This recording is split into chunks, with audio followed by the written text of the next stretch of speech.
शमे रिसालत के परवानों, गौसो ख्वाजा रजा के चाहने वालों, इमाम अहले सुन्नत के मानने वालों, हुजूर ताजुल शरिया के गुलामों, आइए आप और हम सबसे पहले मिलकर सब्ज़ गुंबद में आराम फरमाने वाले आका यासीन व तोहा तोसीन व हामीम मुसम्मिल व मुद्दसिर बेकसों के कस, बेसहारों के सहारा, यतीमों के वाली, गरीबों के मलजा, लंबे लंबे हाथों से भीख देने वाले दाता, सियाह लामका मालिक इंसजा, सैयदुल अबरार व अखयार, शहनशाह ज़ी वक़ार, सरवरे कायनात, फ़ख्र मौजूदात, रहबर आज़म, क़ाइद आज़म, मीर आज़म, पैगम्बर आज़म, पैगम्बर खुदा, जनाब अहमद मुज्तबा मोहम्मद मुस्तफ़ा सल्लल्लाहु ताला अलैहि वसल्लम की बारगाह में दुरूद पाक पढ़ते हैं बाबुलंद आवाज़ अल्लाहुम्मा सल्ली अला सय्यिदिना व मौलाना मुहम्मदिन व बारिक वसल्लिम व सल्लु अलैहि सलातु व सलाम अलैका या हबीब अल्लाह सल्लल्लाहु ताला अलैहि वसल्लम। दुरूद पाक की बहुत बड़ी फजीलत आई है। अल्लाह के रसूल सल्लल्लाहु ताला अलैहि वसल्लम इरशाद फरमाते हैं, जिस शख्स के पास मेरा जिक्र पहुंचे, यानी जिस शख्स मेरा जिक्र सुने और मेरे ऊपर दुरूद पाक न पड़े, उससे बड़ा बदबख्त कोई हो नहीं सकता। और दूसरी जगह अल्लाह के रसूल सल्लल्लाहु ताला अलैहि वसल्लम इरशाद फरमाते हैं कि जिसने एक मरतबा दुरूद पाक पढ़ा और अल्लाह तबारक व तआला ने इसके दुरूद को अपनी बारगाह में कबूल कर लिया, तो अल्लाह तबारक व तआला 80 वर्ष के गुनाहों को उसके माफ कर देता है। तो क्यों ना हम नबी पर दुरूद पाक पढ़ते हैं। बुलंद आवाज़ अल्लाहुम्मा सल्ली अला सय्यिदिना मौलाना मुहम्मद व बारिक वसल्लिम व सल्लु अलैहि सलातु व सलाम अलैका या हबीब अल्लाह सल्लल्लाहु ताला अलैहि वसल्लम। वक्त की किल्लत की वजह से उलमा किराम की कसीर जमात बैठी हुई है और वक्त इतना नहीं है कि मैं अपने मौजू को लंबा करूं। चंद मिनट में मैं अपनी बात औलिया किराम की शान को खत्म बताकर आपके सामने से दरगुजर हो जाऊंगा। अल्लाह तबारक व तआला कुरान मुक़द्दस में इरशाद फरमाता है, अला इन्ना औलिया अल्लाहि ला खौफुन अलैहिम व ला हुम यहज़नून। खबरदार, बेशक अल्लाह के वलियों को ना कोई खौफ है और ना कोई गम। अल्लज़ीना आमनू व कानू यत्तकून, और वह ईमान जो ईमान लाए और परहेजगारी करते हैं।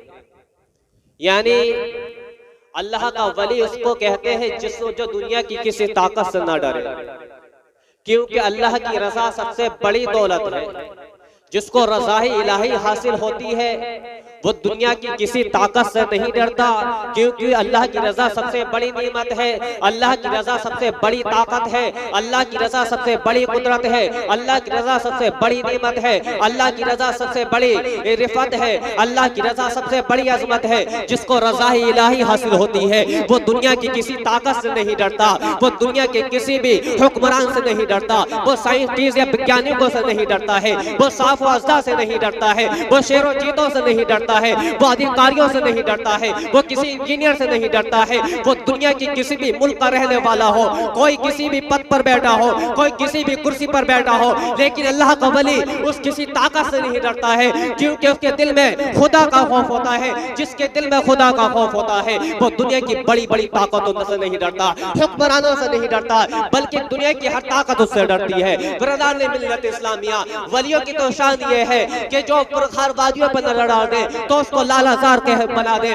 वली कहते किसे हैं? वली उसको कहते हैं जो वली उसको कहते हैं जिसके दिल में खुदा का खौफ हो, वली उसको कहते हैं जिसके दिल में नबी की मोहब्बत हो, वली उसको कहते हैं जिसको खाना मिले तो अल्लाह का शुक्र अदा करे, अगर खाना ना मिले तो अल्लाह का शुक्र अदा करे। वली उसको कहते हैं जो गरीबों को भी अपने सीने से लगाए और अमीरों को अपने सीने से लगाए। वली उसको नहीं कहते हैं कि जो मज़ारों पे बैठ के लोगों को लूट ले, बल्कि वली उसको कहते हैं जो सुन्नत मुस्तफा पर अमल करे और पाबंदी से शरीयत मुस्तफा को थाम ले। बिरादरान मिल्लत इस्लामिया, मैंने कहा है कि वली वो होते हैं जो दुनिया की किसी ताकत से नहीं डरते।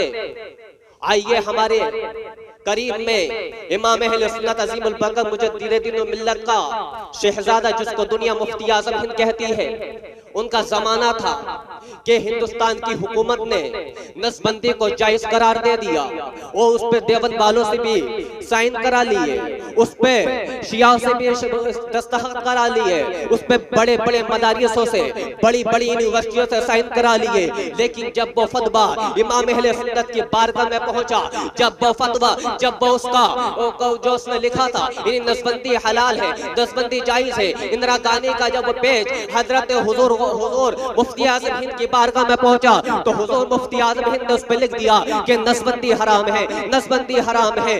कमिश्नर आया, बोला मुफ्ती आज़म क्यों अपनी बुजुर्गी को बर्बाद करना चाहता है, या अपनी कमजोर हड्डियों को क्यों बर्बाद करना चाहता है, हुकूमत के खिलाफ क्यों आवाज उठा रहा है, हुकूमत तुझको उठाकर जेल में डाल देगी। तो हुजूर मुफ्ती आज़म हिंद ने कहा था कि बरेली से लिखा हुआ फतवा ये वली की बारगाह से लिखा हुआ फतवा नहीं बदल सकता, हिंदुस्तान की हुकूमत बदल जाएगी। दुनिया ने देखा कि हुजूर मुफ्ती आज़म हिंद ने अपना फतवा नहीं बदला बल्कि हुकूमत को बदल दिया। इसको कहते हैं वली कि किसी ना ताकत से डरता है। निगाहे वली में बहुत तासीर देखी, बदलती हजारों की तकदीर देखी। बरदा ने मिल्लत इस्लामिया उन्हीं वलियों में से एक आलिम हुजूर गौस आज़म है, जिनका आज हम 11वीं मना रहे हैं, जिनके जिक्र के लिए आज हम यहाँ आए हैं। हुजूर गौस आज़म इरशाद फरमाते हैं कि एक मर्तबा मैं नमाज पढ़ने के बाद में बैठा था, मैंने देखा एक बादल आया और कहने लगा हुजूर गौस आज़म तुझ पे नमाज माफ हो गई है। हुजूर गौस आज़म कहते हैं अरे मेरे ऊपर नमाज कैसे माफ हो जाएगी, कि नमाज मेरे ऊपर कैसे माफ हो जाएगी, नमाज तो सरकार मदीना पर माफ नहीं हुई। अल्लाह के रसूल सल्लल्लाहु अलैहि वसल्लम रात रात भर इबादत ये क्या करते थे।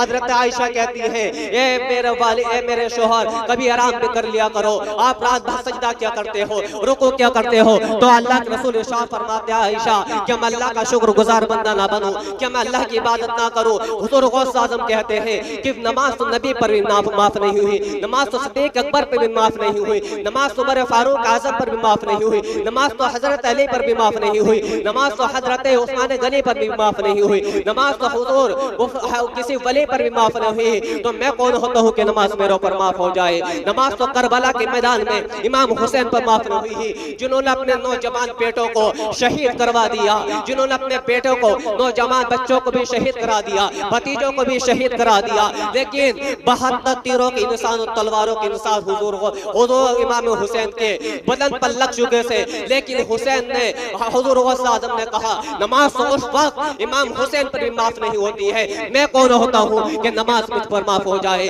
हुसैन हमको ये सबक देकर गए हैं कि चारों तरफ से तीर चल रहे हैं, तलवारें चल रहे हैं, लेकिन हुसैन ने उस वक्त नमाज को कज़ा नहीं किया। आज हम दावा तो करते हैं कि हुजूर इमाम हुसैन का दामन नहीं छोड़ेंगे, कि हमने उनके दामन को पकड़ा है। इमाम हुसैन करबला के मैदान से हम सबको ये सबक देकर गए हैं, ना बैतुल्लाह की दीवारों में, ना मस्जिदों के साए में नमाज इश्क अदा होती है तलवारों के साए में। हुजूर गौस आज़म ये सोचने लगे नमाज तो किसी सहाबा भी माफ नहीं हुई, मेरे ऊपर नमाज कैसे माफ हो जाएगी। हुजूर गौस आज़म समझ गया हाँ ये शैतान है। हुजूर गौस आज़म ने पढ़ा ला हौला वला कुव्वता इल्ला बिल्लाहिल अलिय्यिल अज़ीम, वो बादल फट गया और कहने लगा गौस आज़म तुझको तेरे इल्म ने बचा लिया।